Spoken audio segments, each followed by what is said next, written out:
I arrived 15 minutes late at home. My father dragged me by my hair to the bathroom and said, "I'm going to teach you what happens to girls who stay out at night." I was 20 years old, but he treated me like a child. What he didn't know was that the next day, the person on duty at the police station was someone who knew both sides of this story.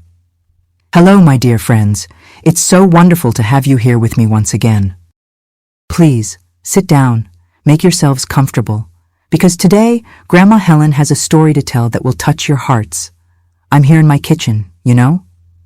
I just took a batch of fresh homemade bread out of the oven, that smell of yeast that fills the whole house and brings back memories of a real grandmother's home. I'm 73 years old now, living here in Springfield, Missouri, in this same town where I was born and where I experienced the greatest joys and the worst pains of my life. Look, I bake this bread every Saturday morning to sell at the neighborhood farmer's market. It's a little extra money that helps me, but more than that, it's therapy for me. Every time I knead the dough, feeling it rise in my hands, I remember that I also grew. I also got up when they thought I would stay down forever. I started making bread about 10 years ago, when I retired from my work as a seamstress. A neighbor taught me her mother's recipe, and since then, it's become my passion. I wake up early, at 5 in the morning, put on my favorite country music softly on the radio, and start working. The kitchen gets warm, full of life, full of hope. But you know, before I tell today's story, I'd like to make a special request to those of you listening now. Tell me here in the comments, from which town in America are you watching me? And tell me what time of day it is where you are. Are you having your morning coffee like me? Are you on your lunch break? Or is it already late afternoon, resting after work? I read each comment with so much affection, imagining each of you in your home, in your town, taking time to listen to this grandma here. Tell me, okay? I want to know where your kindness comes from. And if you haven't subscribed to the channel yet, click that button right there, turn on notifications, because the stories I tell here are meant to touch your soul and sometimes even save lives. It costs nothing, but means everything to me. So then, my loves, today I'm going to tell a story that I kept for many years. A story that still hurts when I remember it, but that needs to be told. Because if someone out there is going through something similar, that person needs to know there's a way out. There's justice. There's a new beginning. I'm going to talk about the day when my own father, the man who should protect me, became my tormentor. I'm going to talk about fear, about silence, about marks that remain on skin and soul. But I'm also going to talk about courage, about true friendship, and about the day when justice knocked on his door the same way he knocked on me. It's a difficult story, I know, but it's also a story of overcoming. And look, if I'm here today, at 73 years old, making my bread, living in peace, raising my grandchildren with love and respect, it's because I didn't let that day define me. I didn't let violence win.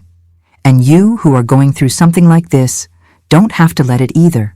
So grab your coffee, your tea, your water, whatever it is, and come with me on this journey. I promise that in the end, we'll reach a place of light. Because every story of suffering we tell can be the salvation of someone who's listening.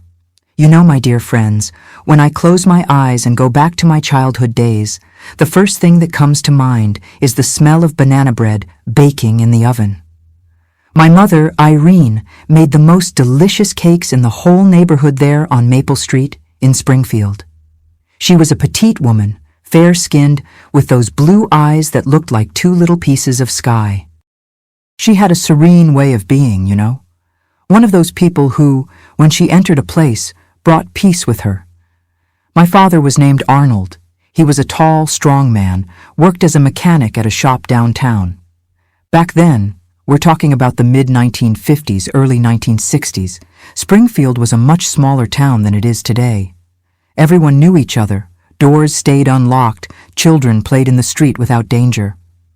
My father came home from work all greasy, but always with a smile on his face and something in his pocket for me and my younger brother, Victor. Ah, Victor. He was 3 years younger than me, a little rascal who followed me everywhere. I was born in 1952. he in 1955. We lived in a white wooden house with a big backyard full of chickens, an apple tree that bore huge fruit in summer, and a vegetable garden that my mother tended with such care. We had lettuce, tomatoes, green onions, everything we needed to make our daily meals. Our house had 3 small bedrooms, a living room with a red velvet sofa that was my mother's pride, a kitchen with that old gas stove that was always warm, and a bathroom. In the Springfield winter, which gets pretty cold, I remember having to bundle up just to go to the bathroom and then rush back under the covers. We didn't have much money, but we had plenty of food, love, and laughter. My father, back then, was a sweet man. I need to make that very clear, because what he became later wasn't the man I knew in childhood. He'd come home and pick me up, even when I was already getting big, spin me around and say, "So, my little princess, how was school today?" He called me his little princess. Just imagine. After I turned 20, I would wonder how the same man who called me that could do what he did. My routine as a girl was simple and happy. I woke up with the rooster's crow. We had a huge red rooster that crowed at 5 in the morning without fail. I had coffee with milk made by my mother, toast with peach preserves that she made herself, and went to the neighborhood elementary school. The school was 4 blocks from home. I walked with Victor and a bunch of other neighborhood kids. At school, I was studious, quiet, always loved to read. My teacher, Mrs. Wilson, said I had a knack for studying, that I could go to high school and maybe even become a teacher too. My mother was proud, but my father would say, "Women don't need to study that much, Irene. She'll get married, take care of the house." But he said it playfully, you know. It didn't have that harshness that came later. After school, I'd come home, have lunch, always some kind of casserole, a protein, meat when we had it, otherwise eggs or sausage, and salad from the garden. Then I'd help my mother with chores, washing dishes, sweeping the floor, hanging clothes on the line. But there was time to play, and how I played. My best friend was Debbie, the daughter of Mrs. Lewis, who lived 3 houses down. We played house under the apple tree, made pretend food with leaves and twigs, pretended our rag dolls were our daughters. There was also Richard, a blond boy who lived on the corner, son of Mr. Gerald, who was a tailor. Richard was a year older than me, played with us, tag, hide and seek, marbles. He was a good boy, polite, kind of shy too. We grew up together, playing on those dirt roads. On Sundays, my mother insisted on going to Mass at the main church downtown. We all went dressed up. Me in my polka dot dress, Victor in his shorts and shirt, my father in his suit. He only had one, but it was well cared for. And my mother in that navy blue dress she saved just for Sundays. After Mass, if there was a little money left over, my father would buy us ice cream at the town square. They were simple joys, but they filled the soul. My mother taught me household things patiently. She taught me to sew, to cook, to take care of the chickens, to make homemade soap. She said, "Daughter, a woman needs to know how to manage on her own, because life takes many turns." She didn't know how much those words would make sense in my future. My father, when he wasn't tired from work, played with us in the yard. He taught me to ride a bike, an old bike he fixed at the shop. He taught me to play dominoes. He took me on the back of his bike to get ice cream downtown on really hot days. He laughed, he talked, he was present. Those were golden years. Springfield was a quiet town, full of community life. The neighbors helped each other, exchanged recipes, took care of each other's children. In winter, when it got really cold, we gathered around the heater to warm up. In summer, families put chairs on the sidewalk and talked until late, while we children ran after fireflies. I had no idea in those innocent times that life could be cruel. I didn't know we could lose everything in an instant. I couldn't imagine that people we love can change completely, can transform into something we no longer recognize. But all that was still far away. There, from ages 5 to 12, I was just a happy girl, protected, loved. A girl who played barefoot in the yard, who climbed the apple tree until Mom screamed, who dreamed of growing up and marrying a good man like my father seemed to be at that time. And so the years of my childhood passed, until I turned 13 and started becoming a young woman. My body began to change, my voice got softer, and my mother started teaching me women's things. That transition phase between being a child and being a teenager brought changes I didn't quite understand yet, but that were part of life. And life continued sweet, simple, and full of hope there in my beloved Springfield. The year 1970 began like any other. I had turned 18 in March, finished high school, and started working as a seamstress at a small garment factory near downtown Springfield. I earned my little money, helped at home, and had plans. I wanted to save money, maybe take a more advanced sewing course, maybe one day have my own shop. My mother was so proud of me, she said, "My daughter's so skilled, so hardworking." But in June of that year, life took a turn no one expected. My mother started losing weight for no reason. She, who was always petite, became even thinner, with a paleness that was scary. She complained of stomach pain, of tiredness. At first, we thought it was something simple, maybe a stomach bug, maybe gastritis. But when she fainted at home while cooking, my father rushed her to the hospital. The diagnosis came like a punch in the stomach for all of us: pancreatic cancer, already advanced. The doctors said there wasn't much they could do, that it was a matter of months. I remember when the doctor said that, my father went white as paper, grabbed the chair to keep from falling. I cried so much I thought there were no more tears in the world. My mother, poor thing, tried to be strong, tried to smile for us, but you could see the fear in her eyes. The following months were the worst of my life. Watching my mother wasting away, day after day, losing strength, losing weight, losing joy. It broke my heart. She was hospitalized a few times, but spent most of the time at home because there was nothing more the doctors could do. I took leave from work to take care of her. I stayed there, by her bedside, giving pain medication, making little meals she could barely eat, holding her hand, reading the Bible to her, because she asked. My father changed during this period, but it wasn't yet the terrible change that would come later. He became quieter, more withdrawn. He worked during the day and spent the nights sitting in a chair next to my mother's bed, just watching her. Sometimes I saw tears running down his face. Victor, who was 15 at the time, didn't know how to deal with it all. He escaped to friends' houses, stayed out late, anything to avoid having to see his mother suffering.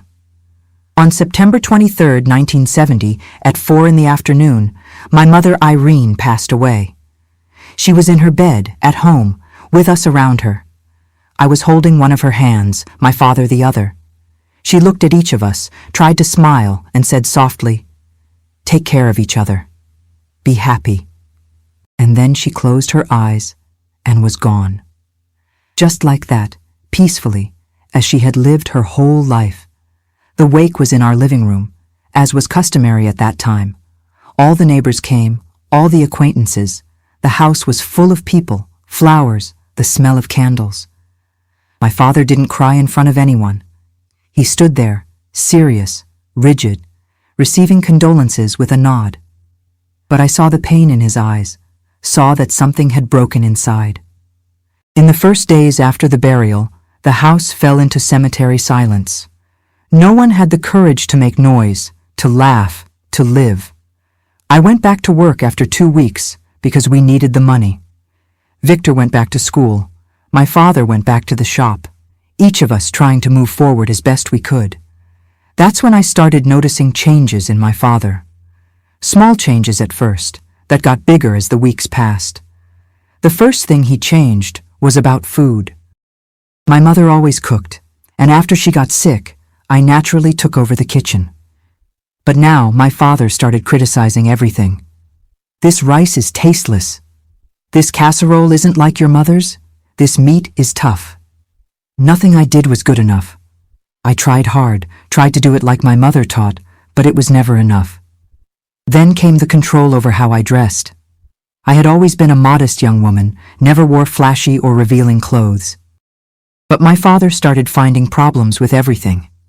If I put on a short-sleeve blouse, he'd say, "You're going out like that? Trying to get attention?" If I wore jeans that were part of my work uniform, he'd complain, "Respectable women don't wear pants. Put on a dress." One day, I had put on some light lipstick, one of those very soft pink ones, just so my lips wouldn't be dry. He looked at me and said in that gruff voice, "Take that garbage off your face." Only sluts paint their faces to go out on the street. I was so shocked I couldn't even respond. I took off the lipstick trembling and went to work wanting to cry. But the worst was the control over schedules. My work at the garment factory ended at 6 in the evening.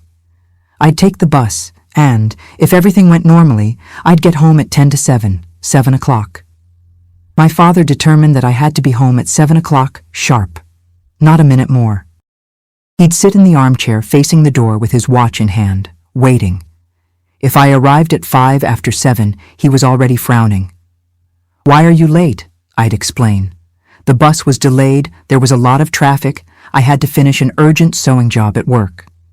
No excuse mattered, he always found a way to make me feel guilty. I started living in fear of the clock. I kept looking at the time constantly, with that tightness in my chest, worried if I'd make it on time. There were days I'd run out of the garment factory, run to the bus stop, pray the bus wouldn't be late, all to avoid facing that look of disappointment and anger from my father. And he started using my mother's memory as a weapon against me. "Your mother was never late," he'd say. "Your mother knew how to behave. Your mother was a respectable woman, didn't go around drawing attention." Each phrase was a stab. As if I wasn't already suffering from missing her, he still threw in my face that I would never be good enough. There was one night, I remember like it was yesterday, when I was washing the dinner dishes and started crying quietly, with my hands in the soapy water. My father came into the kitchen and asked, "Why are you crying?" I said, with my voice breaking. "I miss Mom, Dad." He looked at me with a hardness that froze me and answered, "Crying doesn't bring anyone back. Your mother died because God wanted it. Now you have to be strong and take care of this house properly." There was no hug, no consolation. Just that cold demand that I had to handle everything, to be the woman of the house, to replace my mother in everything, except in the love he had for her. Victor suffered too, but in a different way. My father practically ignored him, only demanding that he get good grades in school and not cause trouble. With me, it was different. With me, it was constant surveillance, constant demands, constant pressure. I started feeling suffocated. At 18, 19 years old, I was an adult woman, worked, paid for my things, but at home, I was treated like a child who needed to be watched all the time. I couldn't go out with work colleagues after hours for a soda, couldn't go to a birthday party at someone's house, couldn't even go to Debbie's house, my childhood friend, because proper girls don't hang around the street. I tried to talk to him a few times. I'd sit next to him in the living room, choose a moment when he seemed calmer, and say, "Dad, I know you're suffering from missing Mom.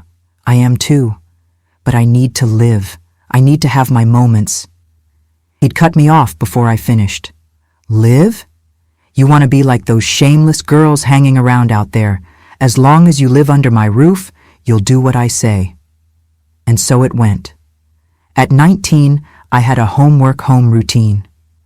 Wake up, make breakfast, clean the house, go to work, rush back, make dinner, wash dishes, go to sleep. On weekends, clean the whole house, wash clothes, iron clothes. No social life, no fun, nothing but obligations and demands. I felt more trapped, smaller, more invisible every day. That cheerful girl who played in the yard had disappeared. In her place was a scared, insecure young woman who walked on eggshells to avoid awakening her father's wrath. But I still hadn't seen anything. The worst was yet to come, and when it came in such a brutal way that it marked my skin and soul forever. It was a Thursday in March 1972. I had just turned 20. It seems like yesterday, but at the same time it seems like it was another lifetime, you know? At that time, I had already been living under my father's suffocating control for 2 years. 2 years of constant fear, of walking on eggshells, of living watching the clock as if it were my tormentor. That morning, I woke up with a tightness in my chest, one of those you can't explain, but you feel that something bad is going to happen. I made my father's coffee, cleaned the house quickly, and went to work at the garment factory like every day. The day was normal. I sewed the pieces they gave me, talked little with my colleagues. I had lost the knack for conversation, for smiling. It seemed I had forgotten how to be light. 6 o'clock sharp in the evening, I clocked out and left. The bus stop was 2 blocks from the garment factory. I walked fast, always walked fast, with that anxiety of someone who knows they can't be late even a minute. I arrived at the stop at 6:10. The bus usually came at 6:15, and I'd get home at 10 to 7, had 10 minutes of leeway before the 7 o'clock deadline. But that day, the bus didn't come on time. 6:15 passed, 6:20, 6:30. I was standing there at the stop, along with other people who were also waiting, and despair started squeezing my chest like a cold hand. My God, I thought, I'm going to be late.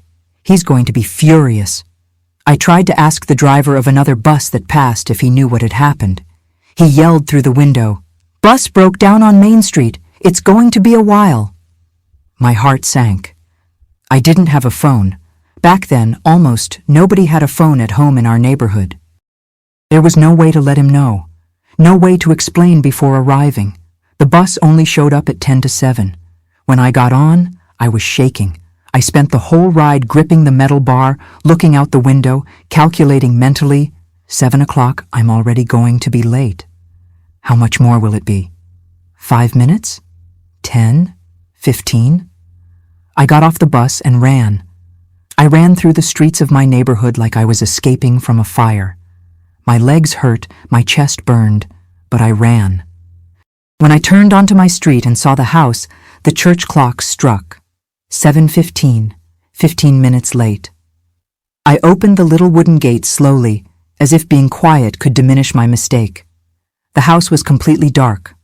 All the lights off, except one.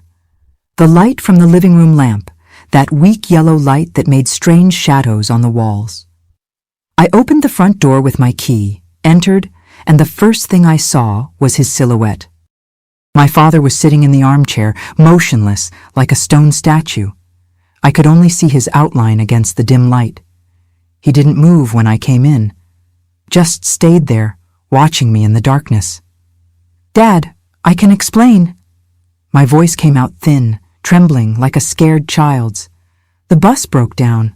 I couldn't let you know, I swear that." He stood up, slowly.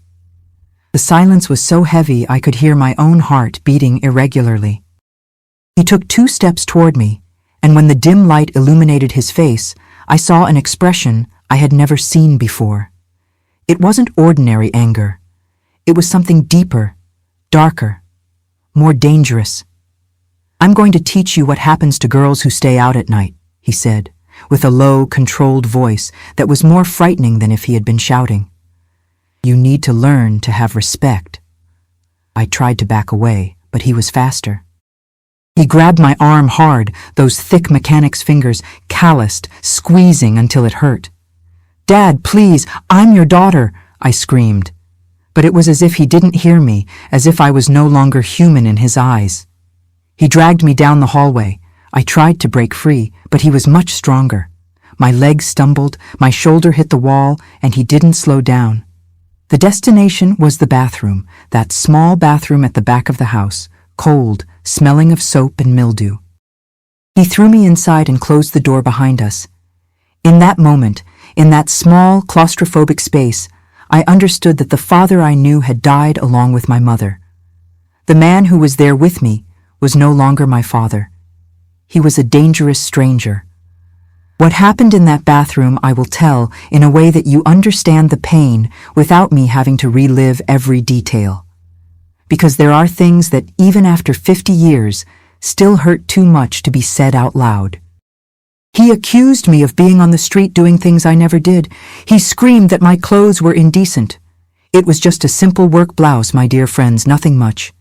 He called me names that a daughter should never hear from her own father. And then he took off his belt, that thick leather belt with a heavy metal buckle.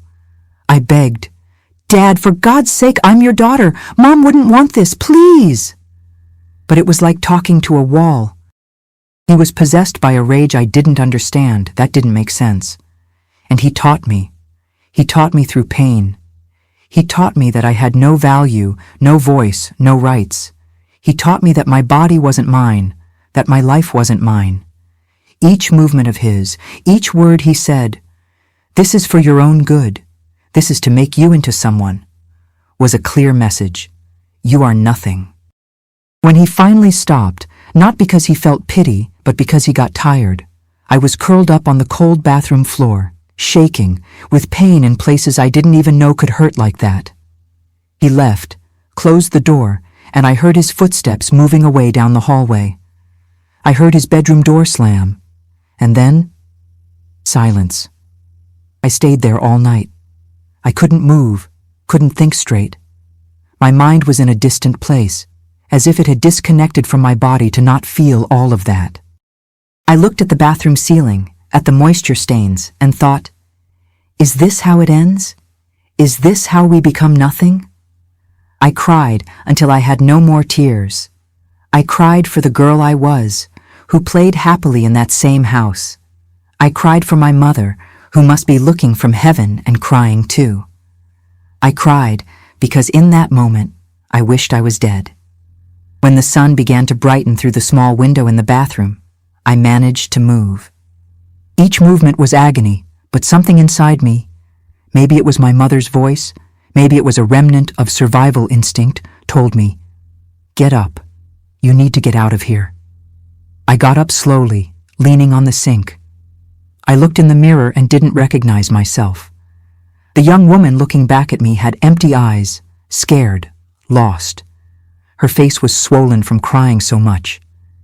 And in that moment, a crystal-clear truth cut through my mind like lightning. If I stay here, he's going to kill me. Maybe not today, maybe not tomorrow, but one day he'll go too far and I won't survive. I heard his snoring coming from the bedroom. He had slept peacefully, as if he hadn't done anything wrong, as if it were normal, as if it were right.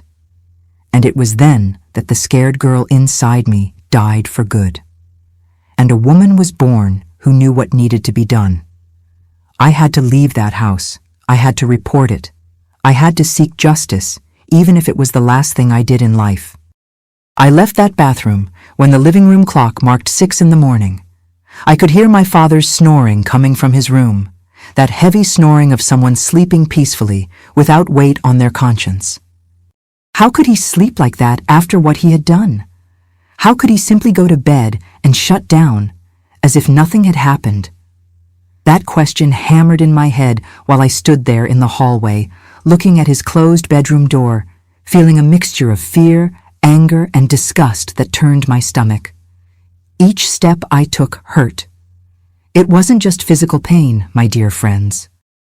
It was a pain that went beyond the body, you know? It was a pain that lived inside the soul, that made each breath seem too heavy, that made my chest tighten as if someone was sitting on top of it. I went to my room walking slowly, leaning on the hallway wall so I wouldn't fall, each movement reminding me of what had happened that horrible night. When I finally closed the door behind me, I collapsed on the bed and cried some more. I cried softly, muffling the sound in the pillow, because even after everything, I was still afraid to wake him, still afraid to provoke more anger. What kind of fear was this that made me swallow even tears? I had to go to work. How was I going to explain to my boss that I couldn't go, that my own father had... No, I couldn't even think of the right words to describe it. I forced myself to get up, went to the closet with wobbly legs, and chose a long-sleeved dress that hid everything. It was a navy blue dress, buttoned up to the neck, that I only wore in winter because it was too warm. But that March day, with Springfield's heat already starting, I put on that dress and even added a shawl over it. I pulled my hair into a very tight bun, washed my face with cold water, trying to disguise my swollen eyes from crying so much. I put some powder on my face to hide the paleness. In the bathroom mirror, that same bathroom where everything had happened, I saw a stranger looking back at me. Who was that young woman with dead eyes, colorless mouth, blank expression? Where had the Helen who played in the yard, who dreamed of having a shop, who believed life could be good, gone? I passed through the living room in silence. My father still slept, his snoring echoing through the house as if it were the most normal thing in the world. I didn't make coffee for him. For the first time in 2 years, I didn't make his coffee, didn't tidy up the living room, didn't set the table. I simply grabbed my purse and left the house at 7, took the bus, and went to work like a robot, not thinking, not feeling, just moving because the body still had that survival instinct working. On the bus, I sat near the window and kept looking at Springfield's streets passing by. The same streets where I had grown up, where I had been happy once. Now everything seemed gray, even with the sun shining outside. It was as if the world had lost its color. At the garment factory, the girls noticed something was wrong. Nancy, who worked at the machine next to mine, was the first to ask, "Helen, my God, are you okay? You're pale as a sheet." I forced a smile that hurt the muscles in my face. "It's just a headache, Nancy. Must be flu or maybe the heat." Marlene, another colleague, brought a glass of water. "Here, drink this. And if it doesn't get better, you should go to the clinic, okay?" How was I going to tell them? How was I going to say that my own father, the man who should protect me, had turned into a monster? They wouldn't believe it, or worse, they'd judge me, think it was somehow my fault. I spent the day sewing on autopilot. My hands moved, the needle went up and down, the pieces were forming, but my mind was far away. It was in that cold bathroom, reliving every second of that night. Would I ever be able to forget? Would those images stop playing in my head like an endless movie? I went home at exactly 7 o'clock that day. I arrived at the exact time, not a minute late. He was in the kitchen, drinking coffee he had made himself. The table was dirty with breadcrumbs, his cup left there, no sign that he had missed the coffee I always made for him. When he saw me come in, he raised his eyes from his plate and looked at me. He said nothing. Not hi, not where were you, not why didn't you make coffee? He just looked at me with that empty, cold expression, as if I were a piece of furniture in the house, and went back to eating. As if nothing had happened. As if the previous night had been just a nightmare we could pretend never existed. In the following days, a terrible silence settled in that house. A silence that weighed in the air like lead. I did my duties on autopilot, cooked, cleaned, washed, ironed. But now I did everything in complete silence. I didn't hum anymore while working like I used to, didn't talk to him about anything. It was as if we had become two strangers living under the same roof. I went to work, rushed back, never late even a second. The fear of the clock had tripled. Now I'd leave the garment factory running, arrive at the bus stop breathless, and stand there praying there wouldn't be any delay, any problem. And he acted as if everything were normal. As if he had just given me a lesson, and now I had learned to behave. But inside me, something had broken in a way that couldn't be fixed. I looked at him and only felt fear mixed with a hatred I didn't even know I was capable of feeling. A hatred that burned in my chest like embers. I looked at the front door and thought, I need to get out of here.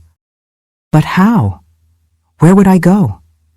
I didn't have enough money saved, didn't have close relatives besides Victor, who was still a minor and who barely spoke to me, didn't have anyone to turn to. A week after the incident, 7 days as long as 7 years, I tried something. It was early in the morning on a Saturday before starting to clean the house. My father had just left for the shop because he worked even on Saturdays. I waited for him to turn the corner, counted to 100 to be sure he wasn't coming back, and went to Mrs. Lewis's house, Debbie's mother, my childhood friend. My heart was beating so hard I thought it would jump out of my mouth. I had rehearsed in my head what I would say. "Mrs. Lewis, I need help. My father hurt me. I need to leave home." It seemed simple when I thought about it. But when I got to her door, my hands were shaking so much I could barely knock. "Mrs." Lewis opened the door with her usual smile, her apron full of flour, the smell of fresh bread coming from inside the house. "Helen, dear, what a nice surprise. It's been a while since you came around here. Come in, come in. Come have some coffee. I just took some bread out of the oven." I entered that kitchen I had known since childhood, where Debbie and I played at making food when we were little. I sat at the wooden table, the same table as always, and Mrs. Lewis put in front of me a steaming cup of coffee and warm bread with butter melting. "Eat, sweetheart. You're too thin, too pale. Are you taking care of yourself?" She sat across from me, took my hand with those work-worn hands of hers, mother's hands, and looked into my eyes. "Helen, did something happen? You can trust me. You know that."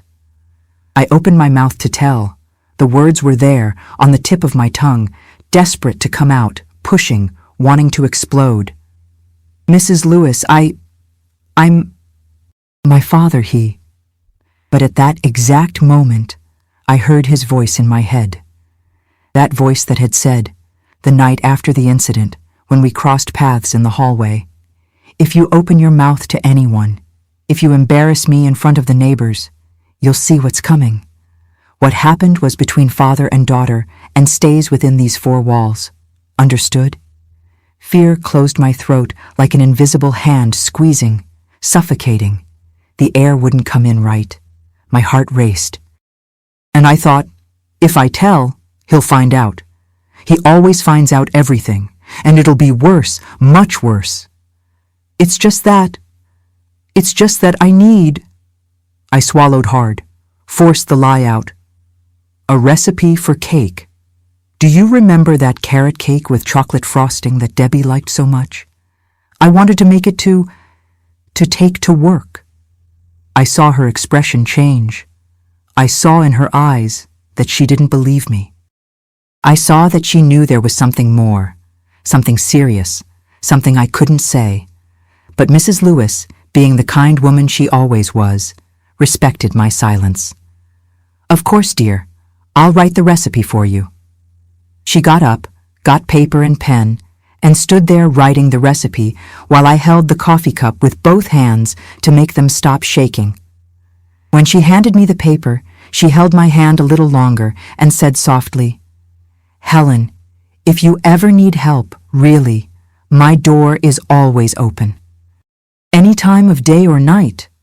You're like a daughter to me, understand?" I could only nod, because if I opened my mouth, I would break down crying right there. I left her house feeling even more alone than before. I had had a real chance to ask for help, had someone willing to listen, and I hadn't been able to do it. What kind of coward was I? But fear was greater than courage. The fear of what he would do if he found out was greater than anything. The weeks passed slowly, dragging, heavy. I was sinking deeper and deeper into a bottomless dark hole. I lost more weight, my clothes started getting loose, I lost my color, my skin became that sickly white. I lost any trace of joy that still remained in me. I couldn't smile anymore, even when I tried. At work, I was just a shadow sewing. I did my job right, but it was as if a part of me had died and only the body still functioned. At home, I was a ghost doing household chores. Sweeping, ironing, cooking, all without thinking, without feeling. I wasn't living anymore. I just existed, breathing, moving, waiting. Waiting for what? I didn't know. Waiting for that to end somehow one day? Waiting for courage to do something? Waiting to die? There was one night, this must have been about 3 weeks after that terrible day, when I hit rock bottom. I was lying in my bed, still dressed because I didn't even have the strength to change clothes. I looked at the dark ceiling of the room, at the holes the moths had made in the wood over the years, and a horrible voice inside my head started whispering, "It would be easier not to be here. It would be easier to just..." End it all. No one would miss you anyway. I stayed there, letting that dark thought grow, take over everything. Would anyone miss me? My father? He'd probably even be relieved. Wouldn't have to see me every day reminding him of what he did. Victor? My brother barely looked at me, was always out, always on the street with friends. The girls at work? They'd get another seamstress and move on. Mrs. Lewis? She'd be sad for a while, but would forget. I saw myself getting up from the bed, going to the bathroom, that cursed bathroom, opening the little cabinet where the medicines were kept. There were some pills my mother took when she was alive, for pain. There was still an almost full bottle there. It would be quick, I thought. It would be the end of all that pain. I held the bottle in my hand. I looked at my reflection in the bathroom mirror, and suddenly, I don't know from where, a memory came so vivid, so real, that it was as if I had gone back in time. I saw myself as a child, must have been about 7 years old, playing in the yard on a summer day. I had climbed the apple tree to get the higher fruits, and the branch had broken. I fell to the ground, scraped my knee, my elbow, scraped the palms of my hands. It hurt so much I cried non-stop. My mother dropped the clothes she was hanging on the line and came running. She picked me up even though I was already too big to be carried, took me inside, washed the wounds so carefully, put mercurochrome on them, put Band-Aids. And while doing all this, she hummed softly a lullaby. When she finished, she hugged me tight and said, looking right into my eyes, "It hurts now, my daughter, but it will heal. Everything heals when we take proper care of the wound. And you know why? Because you're strong. You're stronger than you imagine. You have the strength of your grandmother, your great-grandmother, all the women in our family who went through difficult things and survived." I came back to reality, or maybe I never left it, with tears streaming down my face, still holding that bottle of pills. My mother wouldn't want me to give up. She who spent months suffering with that terrible disease, with those horrible pains, and fought until her last breath, trying to stay one more day, one more hour with us. Who was I to give up now? Who was I to throw away the life she fought so hard to give me? I put the bottle back in the cabinet. I closed the door. I left that bathroom and went back to my room. And there, lying in bed, with my face wet with tears, I felt something changing inside me. It wasn't a big, obvious change, like one you feel when lightning strikes. It was something small, but firm, an ember lighting up in the middle of the ashes, a little voice that said very softly, but clearly, "You will survive this. You will get out of this house. You will seek justice. Your mother didn't raise a coward." The next day, a Sunday morning, I started planning. I woke up early, before my father, and stayed there in the kitchen thinking while making his coffee. Yes, I went back to making it because I couldn't raise suspicions. It wasn't an elaborate plan, because I couldn't plan much. But I started doing small things, slowly, in secret. I started saving coins. Every time I went to the store to buy something and there was change left over, I'd save some coins. They were pennies, wouldn't take me far, but it was something. I hid everything in an old sewing box that was at the back of my closet, under some fabric scraps. I started paying attention to my father's schedule, mentally noting his every movement. He left for work at 7:30 in the morning every day, came back for lunch exactly at noon, left again at 1 in the afternoon, came back at 6 sharp. On Saturdays he worked half a day, left at 7:30, and came back at noon. Sunday off, stayed home all day. This gave me windows of time. Time for what? I still didn't know exactly, but I needed to know his schedule. I started observing the neighbors too. The house on the left had Mr. Albert, a retired gentleman who spent all day sitting on the porch, smoking his pipe and reading the newspaper. He saw everything that happened on the street. The house on the right had Mrs. Gail, a lady with 5 small children who made a terrible racket all day long, screaming, crying, laughing. Her house was always full of activity. and I started thinking about possibilities. If I left home at dawn before he woke up, where would I go? A co-worker's house? No. He knew where most of them lived. He'd come after me. A hotel? I didn't have money for that. Relative's house? I didn't have any close relatives in Springfield besides Victor. The police. The word came to my mind like a flash. The police. But would they listen to me? Would they believe a 20-year-old girl accusing her own father? My father was known in town, had a reputation as an honest worker, a good citizen, and I was just me, nobody. But then I remembered. A women's crisis center had opened a few months ago. I had seen it in the newspaper. It was there near downtown, on a street I passed by bus when I went to work. A place especially for women who suffered violence. Would they listen to me there? Would they protect me there? The little seed of hope, small but stubborn, had been planted. I didn't know when it would happen, didn't know exactly how it would be, but I knew that one day, soon, I would leave that house. And when I left, I would make him pay for what he did. I would seek justice for my mother, who was no longer here to protect me. I would seek justice for myself. I started sleeping with a change of clothes under the pillow. A blouse, pants, clean underwear, everything folded, hidden. I started leaving my purse, with my ID, my work card, my saved money, always near the bed, on the nightstand, as if it were casual but actually strategic. I started preparing myself mentally too. I rehearsed in my head what I would say when I got to the police station. My father assaulted me. I'm afraid of him. I need protection. I practiced these phrases softly when I was alone at home, to be able to say them without stuttering, without freezing with fear. And every night, before trying to sleep, because I could barely sleep anymore, I repeated to myself like a mantra, like a prayer, "Hold on a little longer, just a little longer. The time will come. You are strong. You can do it." I'd squeeze the sheet between my fingers and repeat, repeat, repeat, until the words became part of me. I didn't know that time was closer than I imagined. I didn't know that the next big delay, because there would be another delay, life is like that, would be my last in that house.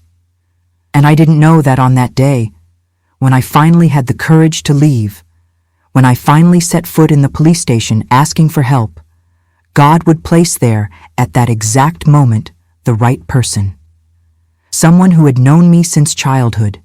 Someone who knew who my father had been before becoming a monster. Someone who would believe me without question.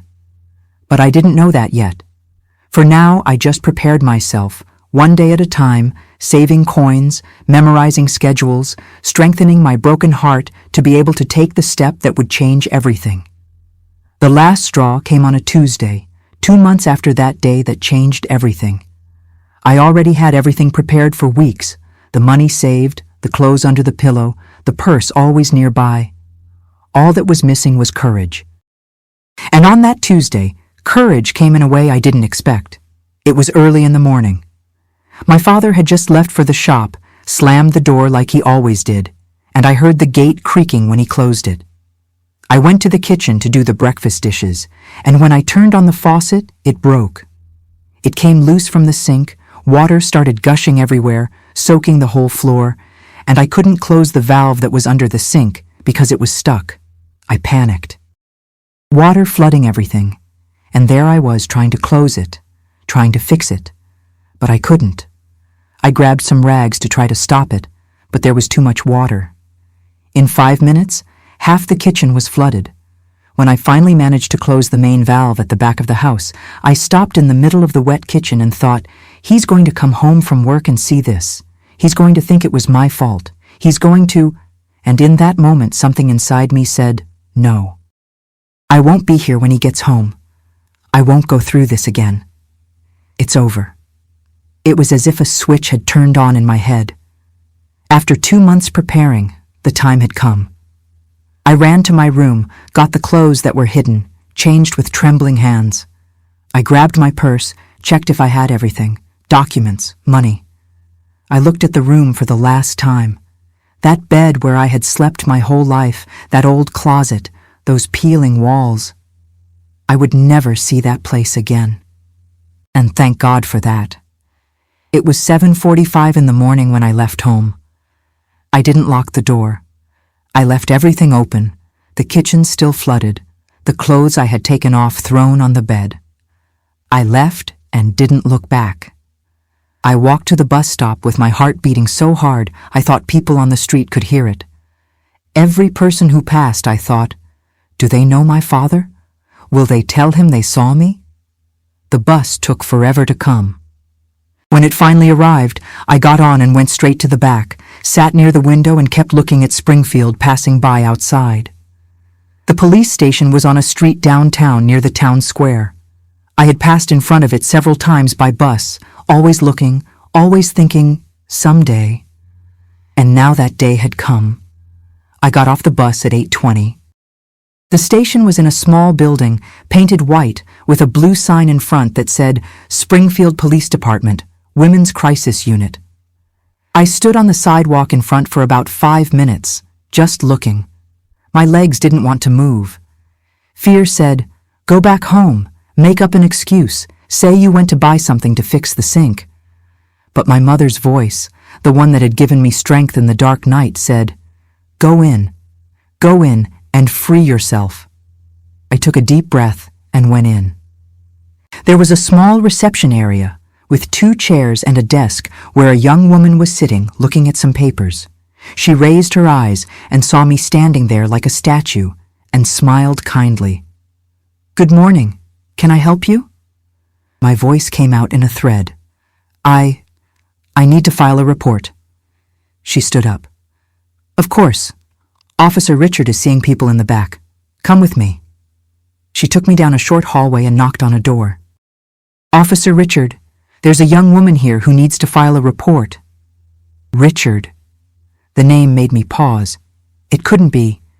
How many Richards were there in Springfield? The door opened, and my heart almost stopped. It was him. Richard, my childhood friend, that blonde boy who played tag with me in the neighborhood streets. Only now he was grown up, must have been about 21 years old, dressed in a police uniform.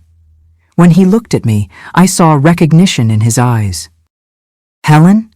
Helen, is that you? I could only nod, and then, without any control, I started crying. Not that contained crying I had held in for 2 months. It was a complete breakdown, letting it all out. Richard took me by the arm gently and brought me into the room. He closed the door, sat me in a chair, and knelt in front of me. Helen, what happened? What did they do to you? I looked at him, at his face showing genuine concern, and managed to speak. It was my father, Richard.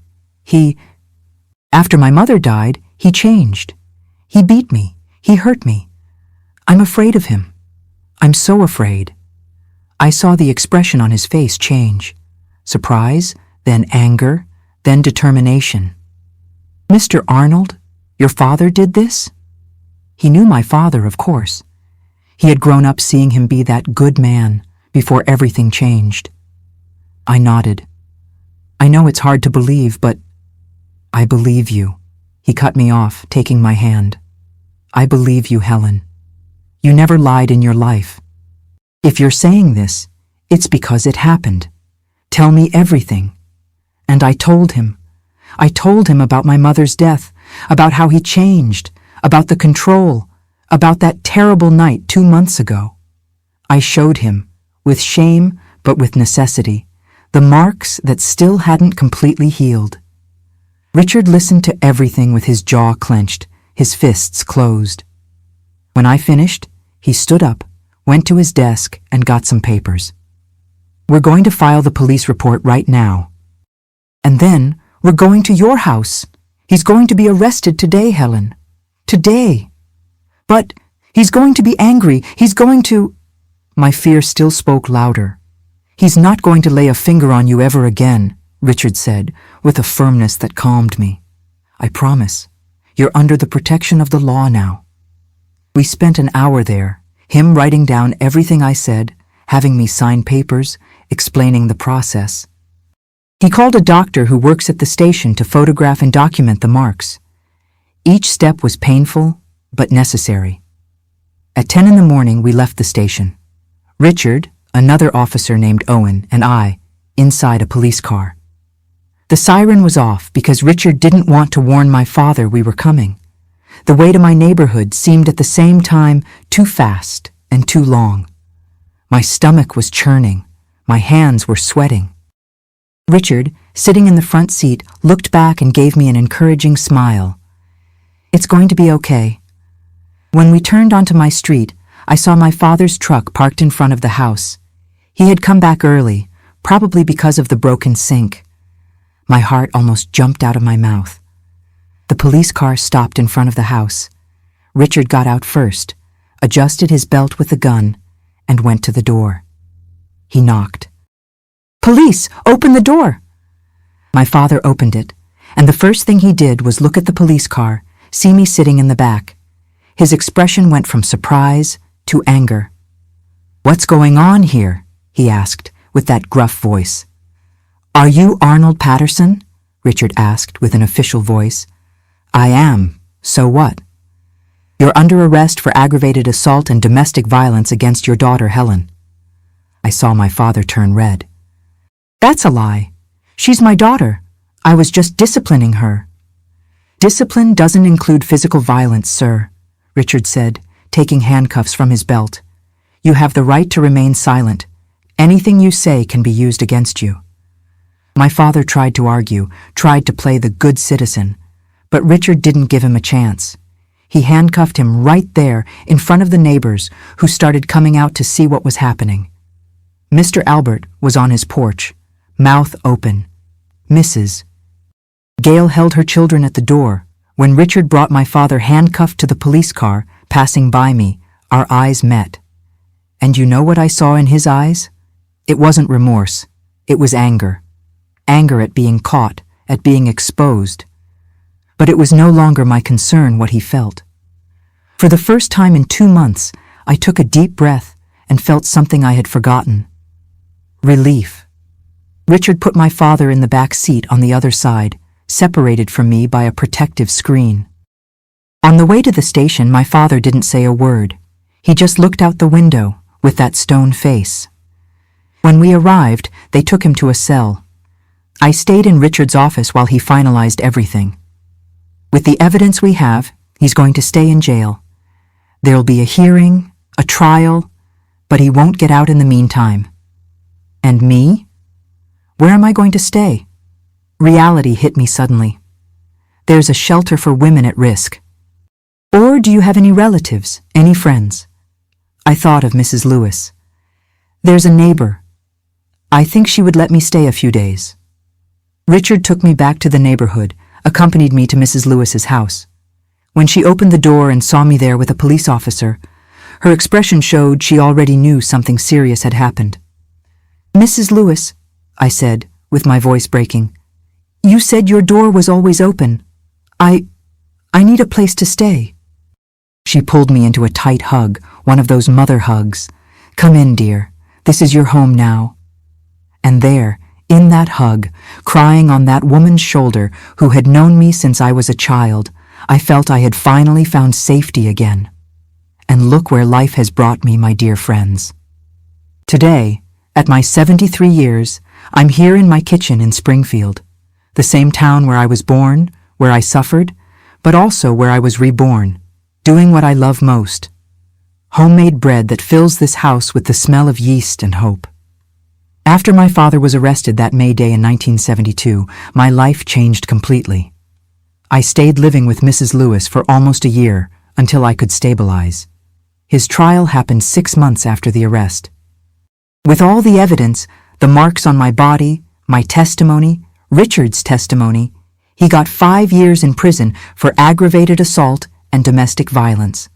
5 years that, at the time, seemed like too little for what he did. But that were enough for me to rebuild my life away from him. I continued working at the garment factory, saved money, and at 22, I managed to rent a small house of my own. It was a studio apartment with a kitchen, but it was mine. For the first time in my life, I slept without fear of hearing footsteps in the hallway, without fear of someone knocking on the door, demanding I account for my schedule. Freedom, my dear friends, is something we only value when we lose it and then regain it. A few years later, I met Edward, a good, kind man who worked as a baker at the neighborhood bakery. He was a widower, had a young son, and we met when I went to buy bread. Look at the irony. Today, I'm the one making bread to sell. We got married in 1978 when I was 26. I had 2 children with him, Melissa and Junior. Edward taught me to make bread, taught me that a real man protects, respects, cares. He passed away 10 years ago from a heart problem, but gave me 37 years of happy marriage, of peace, of true love. My brother Victor went on with his life. He got married, moved to Kansas City. We talk on the phone from time to time. We're not very close. I think Mom's death and everything that happened afterward created a distance between us that we never managed to completely overcome. But he has his family, he's doing well, and that's enough for me. My father got out of prison after serving the 5 years. He tried to look for me once, must have been around 1978 or so. I was already married, pregnant with Melissa. He showed up at my door, older, more hunched over, and said he wanted to make peace. I looked at him and didn't feel anger, didn't feel fear. I felt nothing, as if he were a complete stranger. I told him I had nothing to talk about, that he had lost the right to be called father that night in the bathroom. He left and never came back. I heard later from old neighbors that he died in 1995, alone in a nursing home. I didn't go to the funeral. Some wounds never heal, and that's okay. Today, I live in this same house where I raised my children, here in the West Side neighborhood in Springfield. It's a simple house, brick, with 2 bedrooms, living room, kitchen, and bathroom. The bathroom inside the house, warm, not that outside bathroom of my childhood.